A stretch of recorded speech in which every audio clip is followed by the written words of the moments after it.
Hey, Mark Tassler here with this edition of Outside the Oval.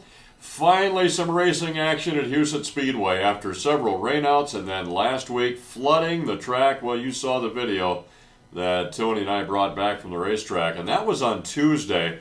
And Steve Rubin told us that we're going to race Sunday. We thought it was a long shot, but we had faith in him, and he came through racing Sunday night, big crowd, decent field of cars. Track was in super shape. We had great racing out there. Let's recap the racing from Sunday night at Husets Speedway, recovering from that flood. The Dollar Loan Center Outlaw Sprints saw Mark Dobmeyer just running away from the field, and his engine let go. It always amazes me how an engine can run so great right before they blow up. And it blew up. He went into a ball of fire on the front straightaway and came to a stop. The safety crew was there to extinguish the fire from that engine exploding. But Dobmeyer was, it was a heartbreaker for him. Craig Delansky led the final 7 laps of the Dollar Loan Center Outlaw Sprint feature to take his first win of 2014 at Husets Speedway. The early portion of the race totally belonged to Mark Dobmeyer, the number 13 car, before that engine let go. He had a straightaway advantage.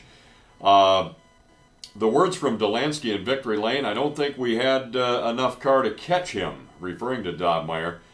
Delansky piloted the big game tree stands number 7 car to the win at Knoxville Raceway the night before.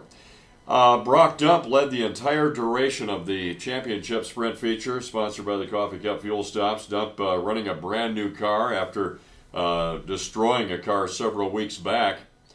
And he commented in Victory Lane that this was the first feature that he'd finished so far this year. So he just got his season started. He did it with a win. Classic battle raging in the Bulties Roll-Off Service Street Stocks between Gary Brown Jr., the winningest driver in the history of the class at the track, and Darren Cordles. A couple of great racers there. After several side-by-side laps, Cordles did everything he could, but could not overpower Brown. Brown taking the win, running the high groove, taking his 22 car for the first win of the 2014 season. Coulter Deutsch was on a mission in the B-Mod feature. The Canaranzi, Minnesota driver, took his 3rd win of the year. And in the hobby stocks, it was Zach Olivier making a final corner pass on the last lap on Logan Fitzpatrick, who was going for his first ever win at Husets Speedway. And on the last turn, he was passed by Zach Olivier, Olivier's 2nd win of the year. Fitzpatrick, good sport about it. He settled for 2nd and congratulated Olivier on the race-winning move in Victory Lane.